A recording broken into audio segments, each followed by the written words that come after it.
作业写不完，压力很大。讲到北美这边的内卷，我其实也觉得在华人区，其实家长出去也会比的。你就会去怀疑自己，觉得说是不是我的问题？你不要去怪别人说想要跟你比呀。我就是觉得家长的作用真的是太重要了。有的时候可能并不是我们说了什么，小朋友们学到了什么，而是我们自己是怎么做的。这种情况让我内心很纠结，很内耗。那我觉得人就真的是一定要知道自己的 value。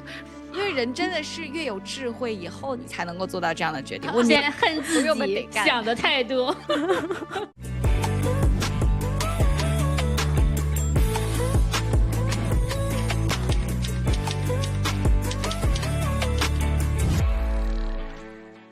Hello， 大家好，神的恩典与你同在，欢迎回到 Graceful Girls， 我是 May， 我是 Ivy， 我是 Ophelia， 我是 Susan。 姐妹们好。今天呢，我们想聊的话题是内卷和内耗。之所以想到这个话题，是因为我有2个个人的经历想跟大家分享一下。第一个经历呢，就是我之前在一所私立学校工作，我工作的内容就是辅导高中生他们的升学计划。在这个工作过程中，我就接触到很多的家长和家庭，那边的家庭构成呢，也都是比如说医生啊、律师啊，或者是 business owner 啊，都是很有实力的家庭，所以他们的孩子也有很大的志向。当我在跟家长交流的时候，我就发现一个现象，他们有的时候也很盲目，并不考虑到自己孩子本身的特质、他们的天赋，还有他们真实的爱好。他们想到的都是很现实的，以后孩子的就业呀，以后孩子的人生发展方向。包括小朋友他们自己呢，也是有这样的一个心理，觉得我如果不当医生、不当律师、不当做生意的人，可能我没有什么其他的选择，非常的局限，也非常的封闭吧。在跟他们交流的过程中，我有印象就有一位家长，他的想法是希望他的女儿以后是能当医生。在加拿大有一个非常有名的医学院，在安大略省那边，很多想要考医学院的学生呢，都是有心想要考这所医学院。我在跟这个家长交流的时候，他就很直接的跟我说，他说老师，你能不能告诉我用什么样的方法，我的孩子可以超过其他的小朋友，然后能够脱颖而出。你不用给我介绍那些你会跟大家都讲的那些方法，我们都知道，我就想知道我们怎么能胜过别人，怎么能赢过别人。当我听到这个家长很直白、很真实的这样的一个分享的时候，其实我自己很纠结，因为我觉得作为医生，这个心态就是要非常有仁爱，你是不是真的有这份爱心和这个能力去救人的生命，这是很神圣伟大的一个职业，并不是说我怎么样能够把别人比下去。我觉得家长对孩子的这种影响是因为他们自己在卷，我也理解他是怎么想的。但是当我看到这一些的时候，我以为可能在中国，在亚洲的家庭会有这样的情况比较多，但是我发现现在北美这样的风气好像也有点抬头，就让我觉得，哎，这个话题可能也会跟很多人产生共鸣，所以今天也是想跟大家聊一聊这个话题。另一个经历呢，就是我个人的一个自我发掘，我是性格上面相对来说敏感一点的人，有的时候跟朋友啊，或者是家人聊事情的时候，可能说者无意，听者有心，我有的时候就会多想，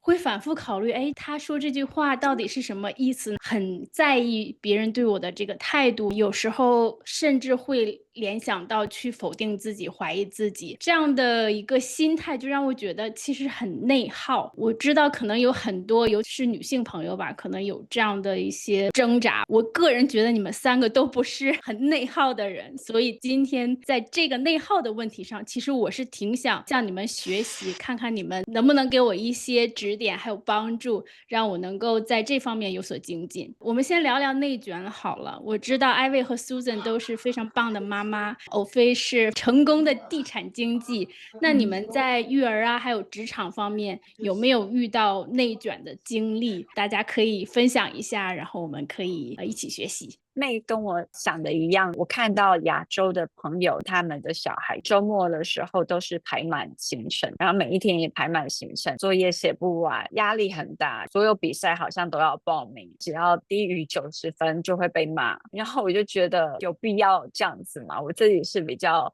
臭的那一种，我就觉得说 OK， 小朋友只要开心，就是有正常的交作业，有正常的上学就好了。所以我觉得亚洲的小孩其实蛮辛苦的。你会担心他，比如说未来工作呀、生活各个方面，你会有担心吗？如果他们现在小的时候不努力，没有去激励他们，让他们做更多的事情，你会不会担心他们会荒废他们的青春？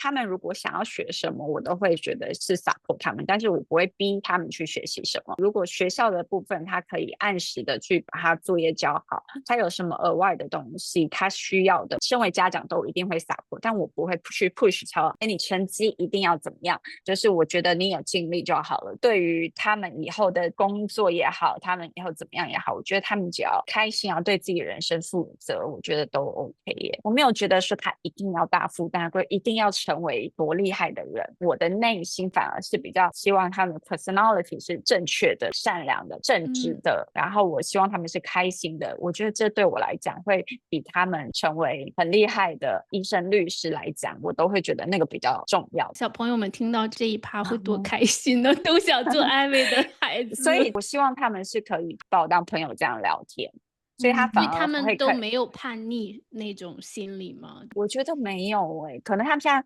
一个国中嘛，一个也快要上高中，我觉得他们反而是把我当朋友，会跟我聊很多的人。我女儿就可以跟我讲很多她朋友中之间的事情。我自己不是一个很厉害的人，然后不是一个很有成就的人，我不会觉得说你一定要达到什么样的。在我内心来说，我真的希望小孩子只要开心，我不希望他内卷。讲到北美这边的内卷，我其实也觉得在华人区，其实家长出去也会比的。家长出来可能拿了爱马仕、香奈儿，拿了什么限量款，比另外一半，然后比开的车，其实都会比较。我之前他们小的时候有参加过这样的妈妈团体，然后我也觉得很累，因为大家都是在长包，然后大家都在比较。如果真的要比的话，我永远都比不上别人，不管任何方面。然后我就觉得那我还是默默慢慢退出这样的团体。我觉得 Ivy 刚刚说到一点很好，就是他如果要比的话，他永远比不完，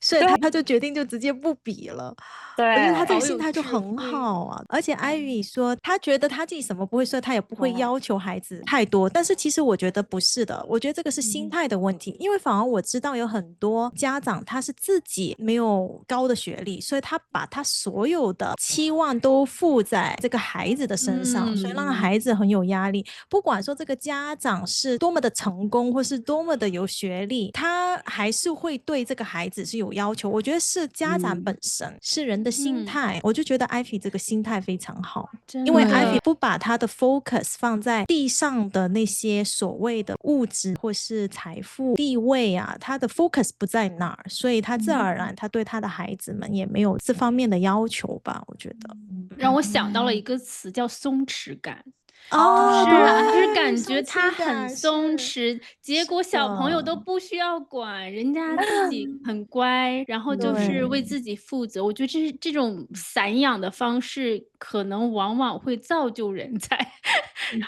就是我觉得他们之前就有人分享过说，就是妈妈如果什么都不会，小朋友就什么都要会。我刚刚想到腓立比书的2章3节，凡事不可结党，不可贪图虚浮的荣耀，只要存心谦卑，个人看别人比自己强。像 Ivy 讲到说，有的家长他们可能家庭比较好的，或者你去参加这些聚会，他们攀比这些，其实就是某一种方式，他在靠这些东西变成说我们就是一党的，我们的小孩也应该在一起玩，然后我们不想要跟家里条件很不好的小孩一起玩，所以为什么会有一些私立学校的家长都是这样。我听过一位姐姐跟我分享，她的小孩上小学的时候，她的那些家长问我这个姐姐说，你是哪个大学毕业的？就家长们还自己攀比，然后讲说我在读 Harvard 的时候怎么样，我先生在 Princeton 的时候怎么样，你知道，因为这个就是他的谈子，他就很想要拿出去炫耀。但是我们真的不是要炫耀这些东西，我觉得这个世界不是这样子的。所以我后来就发现，我不想要让我的小孩这样子思考问题，哪怕你有这个条件，你也不应该觉得只能看到你自己的那个团体。所以我们搬到夏威夷一个蛮重要的原因，也是因为就是不想要去所谓的攀比，然后给小朋友很多压力。那我再分享一个卷家长的，应该就是说不是家长故意在卷，但比如我们这个周末去参加了一个我女儿朋友的生日派对，然后我们当时就从日本买来的那种可爱的 Hello Kitty 的小玩偶，还有那种一次性的胶卷相机，然后我们就准备了这个礼物拿去送给他的朋友，这样加加也快$70-80，结果就发现说那边在举办 birthday party 的家长为他们准备的礼物大概就是也有$70-80，他还让我们在一个游乐场去玩，所以付了我们家4个人的门票。我就在想，我说天哪，他们请小朋友来参加生日会，其实要花费好多钱，还有提供食物、甜点、蛋糕，每个小朋友的礼物，给小朋友过生日好贵哦，也好卷哦，而且他们只是请了所有的女生，我就觉得我要不就不要办了，我就在那边真的是跟他们讲，我说我如果有一天要办，我要问问你的这个 budget 是多少，我说我感觉我办不出来这样子费心费力，然后准备非常好的礼物，我觉得哇超过我的能力范围耶。后来他们就真的也很感恩，他们就说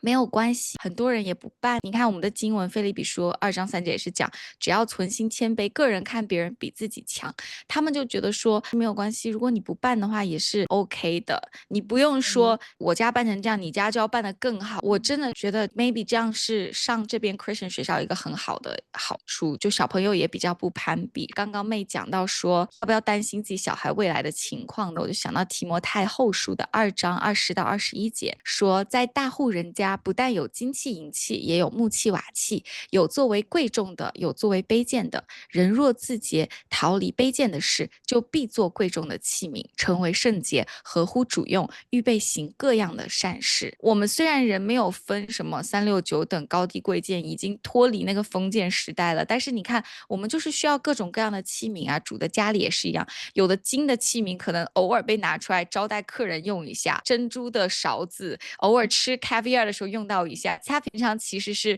躺在柜子里，反而是家里面的饭桶 container Tupperware 这种东西才是你每天都需要用的。有的小孩他可以非常开心的说，我就是要做一个厨师，或者我就是要做一个artist， 我要画画，包括在网上都有什么帮别人织那种毛毯、织帽子，各种各样的东西，都手艺人，大家都反而还会有自己的粉丝、自己的流量。我就觉得做什么不可以呢？这个世界只要你思路打开，不管是什么东西，我觉得神都有给他们不同的恩赐，他会成为什么样的器皿，就不是我们想我们就可以把它捏成的那个样子。神才是真正的我们的窑匠嘛，我们是神手里的作品，神把我们做成什么样子，真的也是看我们自己有没有自洁，我们有没有远离那些不好的事情。比如还有一个朋友曾经有分享过，他说他在早年也是认识很多有钱的人，然后就有人说你要不要跟我们一起去投资入股去做赌场，他就说这种钱都是赚的是不义之财，所以他就说他没有去投，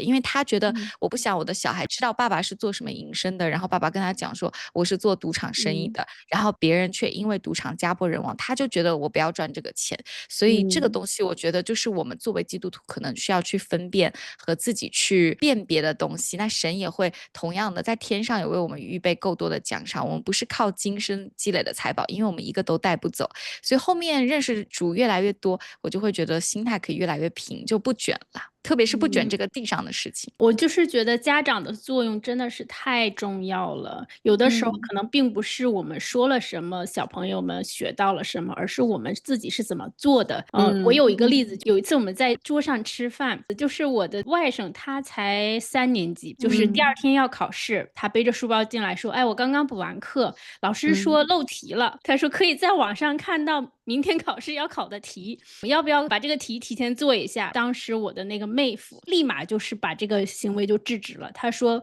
我们不能这样做，这是抄袭，这是不正确的。当时就把他的这个想法和行为就断在那里。我当时就觉得我好敬佩我妹夫啊，一般的中国的家长可能说漏题，赶紧把题做起来，明天考100分多好呀。那为妹夫欧菲呢？点赞。你在工作上面有没有什么好玩的内卷事件跟我们分享？是因为我不是很内卷的人，就你们在提到孩子的事情，我就想到我的客户他们挺内卷的，但我自己反而是工作上面没有什么。就像Ivy说的，你要比的话，有更多人比你销售更好的。我觉得我会跟我自己比，就是说我今年有没有比我去年做的更好，或是我学习到更多，不一定是说从钱方面你赚了多少，有可能你今年你就是花更多的时间去学习了。你去增长知识，这样子就更好的预备你未来。这个是我这几年才学会的。刚开始在房地产做 real estate 的时候，肯定会有内耗的这种情况，就会你做了很多事情，怎么没有结果？你看不到，你花了100%的精力在这个客户身上，可是他就没有跟你买，你就会去怀疑自己，觉得说是不是我的问题，是不是能力不够强。现在呢，我就会接受所有的一切，特别是信了主之后，就会觉得反正我是尽力了。那如果这个结果并不是我期待的，但我觉得也很好，我在这个过程中我学习了。然后我哥哥前一阵子给我发了一个别人的处事备忘录，他要让我去学习，然后我就看到他上面写说，如果你比别人强1分，他就会妒忌你；你比别人强5分，他就会羡慕你；比别人强10分呢，他就会尊敬你。我觉得他发过来的本意可能是想说，如果你很努力的话，人家就不会妒忌你。潜台词就是说你要更努力，对吧？你不要去怪别人说他怎么妒忌你，他怎么就是还是想要跟你比呀？那就是因为你不够厉害。你觉得你会跟 Bill Gates 去比吗？不会啊。所以我觉得，这个也是大家内卷的一个原因吧。开解了你的一个心态的一个方式。啊，对。有的时候我觉得我是好像自己有很大的目标或者是计划，但是就很少有落实到实地的，有点眼高手低。这种情况让我内心很纠结，很内耗，就是我又想努力，我又不去做。不知道你们有没有这样的一个状态？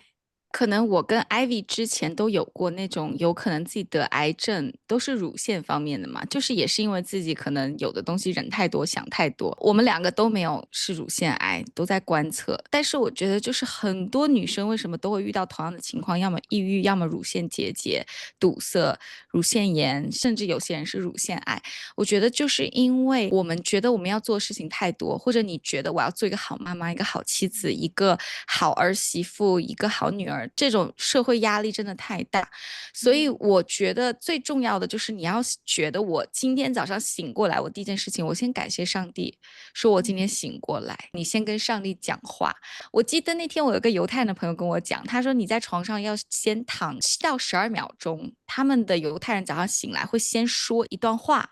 他会先做一个祷告，就是感谢神说今天早上我醒过来了。他说讲完这段话刚好就是那个时间。他说最近有 scientific research 说你在床上躺个10秒钟再起床对你的身体是更好的。他说神不神奇，就是我们犹太人讲完那个 prayer 的时间，真的是这样。我说他也是一个很松弛的人，因为我们都觉得如果今天我醒不过来，我就不用做什么事情了，没有什么好达没达到我的预期，我可能就是去到耶稣那里而已，没有比这个更好的结果，没有什么可担忧的，因为我已经找到了今生的归宿的那种感觉。所以如果神要让我做到更好，他可能就是会给我更好的机遇，或者说给我更多的时间，你多活得久一点嘛。我觉得人就真的是一定要知道自己的 value。 如果你知道你自己是神的女儿，知道说我不管做成什么样子，地上的工作，哪怕我们有的朋友可能要被裁员了，我都鼓励他，我说你真的是很好的人，下一个接到你的公司真的是一个 blessing。 因为我真的觉得他的工作能力和什么都很好，是他现在的公司没有福气接住他而已，不代表他这个人不优秀，所以他被裁员了。那比如说其他朋友啊，或者因为你跟公婆住在一起，有的时候跟他们的交流啊，或者是他们的行为啊，或者语言呀，有的时候会不会让你多想？你会觉得哎，就是比如说他们这句话是不是有什么背后的意思呀？或者是你会觉得他们是不是在点我？有没有什么其他的意图？我知道你可能不是这么敏感的人吧。我这个性格没有，我也敏感，我是会察言观色的，但是我就会直接问他，或者以开玩笑的方式，比如我朋友的话，我就直接以开玩笑的方式说出来。公婆的话，我就是因为我公婆人真的是非常透明，我们全家人都是非常透明的人，我算是最会察言观色。我有时候都觉得我公婆有点不会察言观色。关系这种程度了，因为他们太直了，你知道吗？那我如果有什么矛盾，我就直接去跟他们讲。所以我是那种有问题，我当面跟人家讲，我一定不会在背后说这个人是不是没有把我当朋友。我觉得如果是真的好的朋友，他也没有这个恶意，他会跟你解释，然后你们这个误会就解开了。如果说没有要相信你的朋友，这样的朋友就是早早的切断，你早早的看清彼此，看清说啊我们不合适做朋友，然后就不要交往了。我觉得反而是这样会比较好。我是超级不内耗的人，我绝对不会躺在那里睡不着觉说哎呀这个人什么意思啊，就不会有这种事情。我可能就会有这种情况，是不是啊？有的时候我觉得因为家人呐，或者是朋友啊，你不想就是撕破那张脸嘛，或者是直接就去 confrontation，就说哎你刚才说那句话什么意思呀，或是怎么样去问人家，然后万一人家确实是有一些想法，我就感觉很难面对。可能这也是一个处事的一个技能吧，有些人可能比较擅长处理这样的情况。我突然间想起我一个朋友哦，他在处理这种事情的时候特别的有智慧。我后来就发现，每次比如说有误会的时候啊，他就会说有一些事情我已经想了好几天了，我可以问你几个问题吗？他就会把他的想法，可能有误解的想法，就是说哦，第一是这个，第二、第三，你就会觉得哦，他是在问我问题，这些问题好像 bothering 他很久了，他就会觉得说啊，这个是我的 feeling，就会觉得哦，什么事情 bothering 你，我就不会觉得说啊他在 complain，就你会特别愿意跟他 share。可能如果你不想 share 的话，他就是慢慢一步一步的引导你去 share。哇，好厉害！他做什么工作的？他是神经学的一个 professor， 就是脑子专业对口，专业对口。脑子怎么，我说一般人应该很难，对对，他可能会说，人在生气的时候先忍10秒钟，再生气的话再忍10秒，有一个阶段，他按照这个阶段来发问。对，就是我先琢磨清楚，虽然也是在自己消耗自己，但是等我想好怎么说了，我还是把它说出来，但过一遍脑子，就不会像我这样不过脑子直接说。像我这种就基本上就是能压下去就压下去了，然后再也不提吗？就也不提了。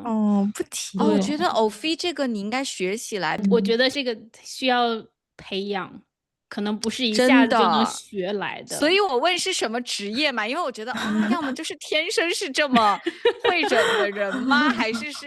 因为人真的是越有智慧以后你才能够做到这样的决定。我觉得是有些是有一种就是你不是很确定他是不是这个意思。我觉得妹更像他会在考虑别人是不是这样子想的，他也不是很确定，然后就我不是很确定，对，然后他就不会问，他也不会说。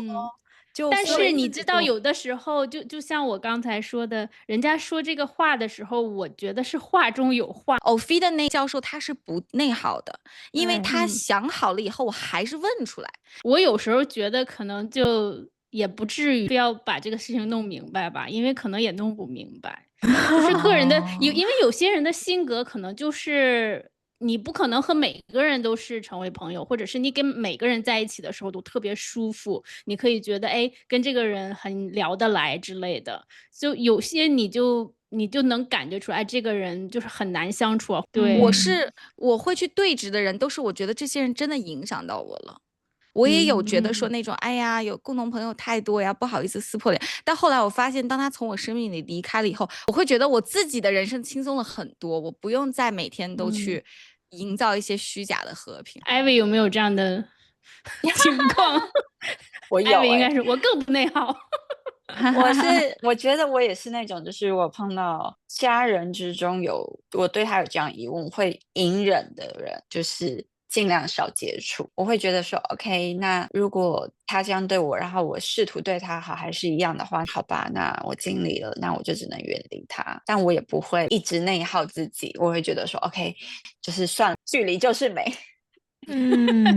对，而且还有一点我觉得可以不用太在意别人的眼光就行了。就是其实我超不在意的，对吧？所以你就不内耗呀。家人比较难，我觉得可能是因为你一定要相处。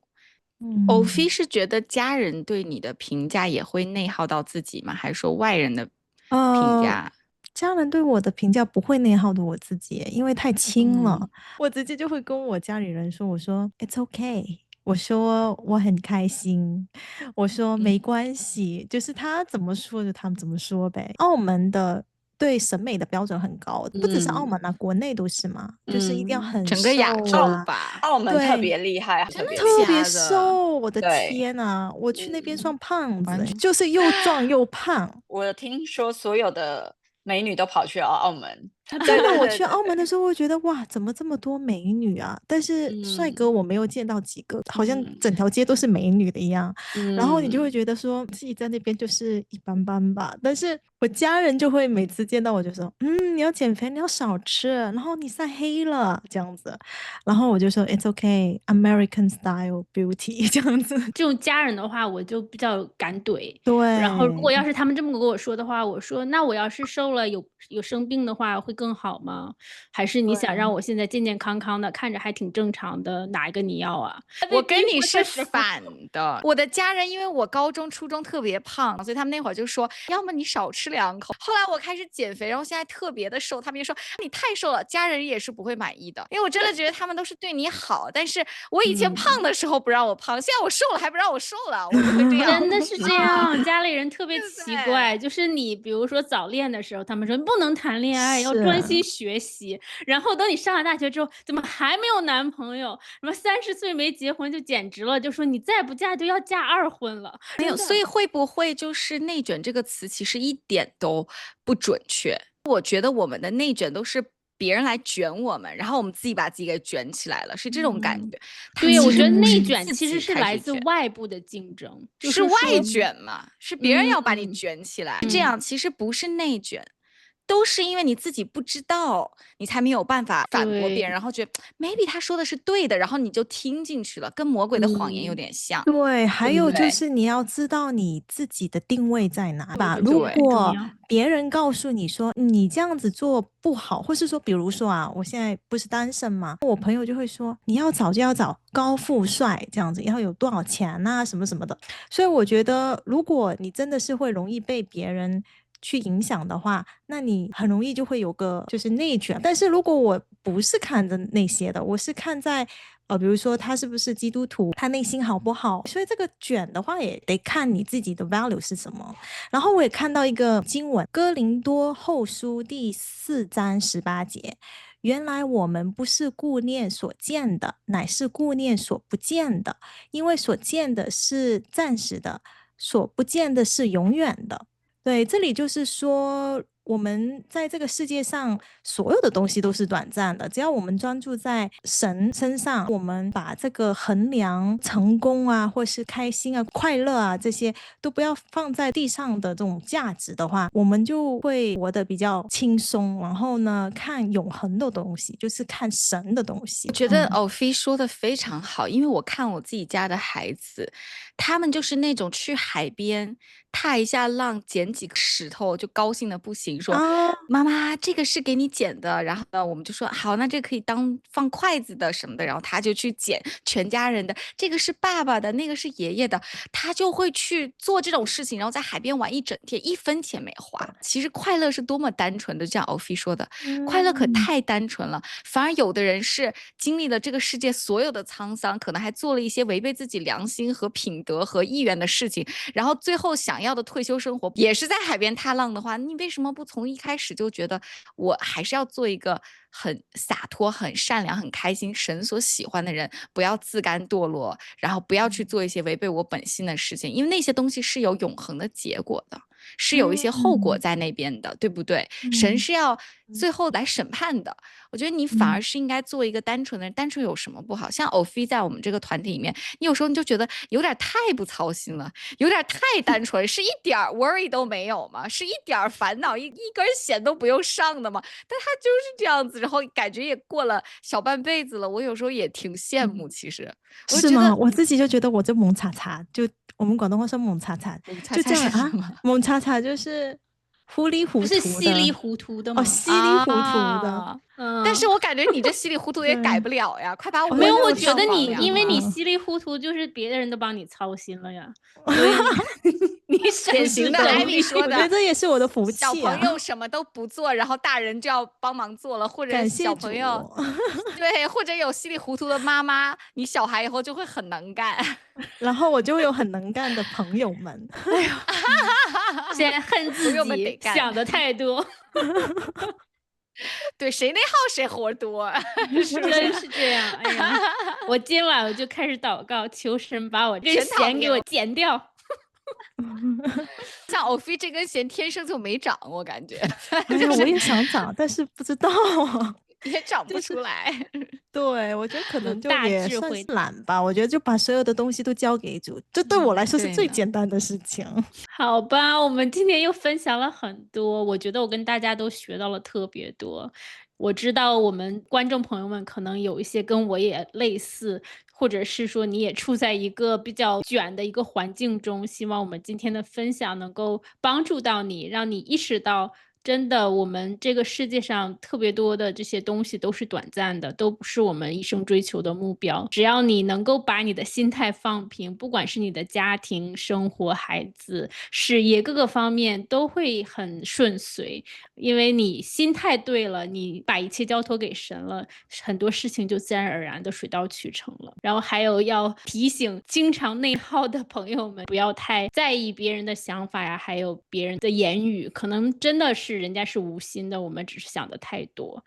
好吧，那我们今天的内容就到这里了，我来为大家做一个结束祷告吧。亲爱的天父，感谢你今天赐给我们宝贵的相聚时光。我们承认，在这个充满内卷和内耗的世界里，我们常常感到疲惫和迷失。想要用世界的标准来衡量自己，追求外在的成功和别人的肯定，让自己内心充满了不安。但主啊，今天你让我们的分享能够提醒我们要好好的调整我们人生的 GPS， 让它能够对准你的心意。我们知道这份真正的平安和价值是来自你的。谢谢你如此深爱我们，甚至为我们的罪死在十字架上。恳求你用你出人意外的平安，充满每一个在困境中挣扎的人，并赐予我们面对挑战的力量与智慧。以上的祷告是奉主基督耶稣的圣名所求。阿门。阿妹，